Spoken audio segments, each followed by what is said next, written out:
Thanksgiving is fast approaching, and if you haven't bought a turkey yet, it's time to consider skipping the grocery store and visiting a local farm instead. Support local, right? Elmwood Stock Farm in Georgetown is just one local farm bringing turkeys to tables across the region. Vasi Prokos joins us live from there this morning to talk all things turkey ahead of the holiday. Hey there, Vasi. Good morning, Krista and Paul. Look at me and all my friends. Watch this. If I say gobble gobble, they'll say it. Gobble gobble. I speak their language. We're joined back here with Max Stone, co-owner of Elmwood Farm in Georgetown. Look, we have, good morning, Sir Thomas is what his name is. Good morning. No, okay, not my friend here today.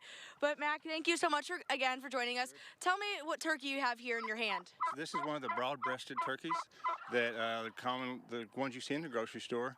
By being out here on pasture, they eat the grass, the clover. They like clover, eat some bugs.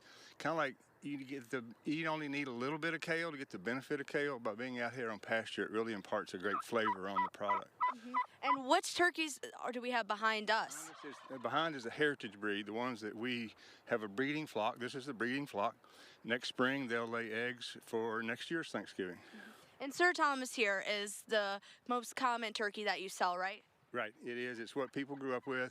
They're familiar with it. It has a lot of nice white breast meat. You want a good turkey sandwich, this is the one to get. Mm-hmm. And how many turkeys do you have out here, you think, so far? So right now we have about 45 in the breeding flock, and these 75 that Sir Thomas is part of is part of the Christmas batch. The Christmas batch. Not Thanksgiving batch, just Christmas? Well, we have Thanksgiving birds in the freezer, so we have some sizes we've sold out of, other sizes we still have of the heritage and the broad-breasted. And we're told that you have one of the best tasting turkeys out here. You sell all over the region, right? We do. We actually, word of mouth, we sell all over the country. So UPS can get them there overnight. So we package them up and send them out. But most of them are sold locally. Why is it so important that people, shop local, especially during the holiday season and come out here all the way to Georgetown? So you're paying, these birds are more expensive, but you're paying the real cost of the food, the time, the labor to take care of them ever since they were babies, called a poult. Out here and moving these nets to have them out in the environment just takes time, and they eat a lot of feed. Awesome. Well, Mac, thank you so much for joining us. Sir Thomas, thank you for joining us. Any last words you'd like to say? Gobble, gobble. Hell, gobble, gobble. This one doesn't like, those ones like me back there. Now he's talking.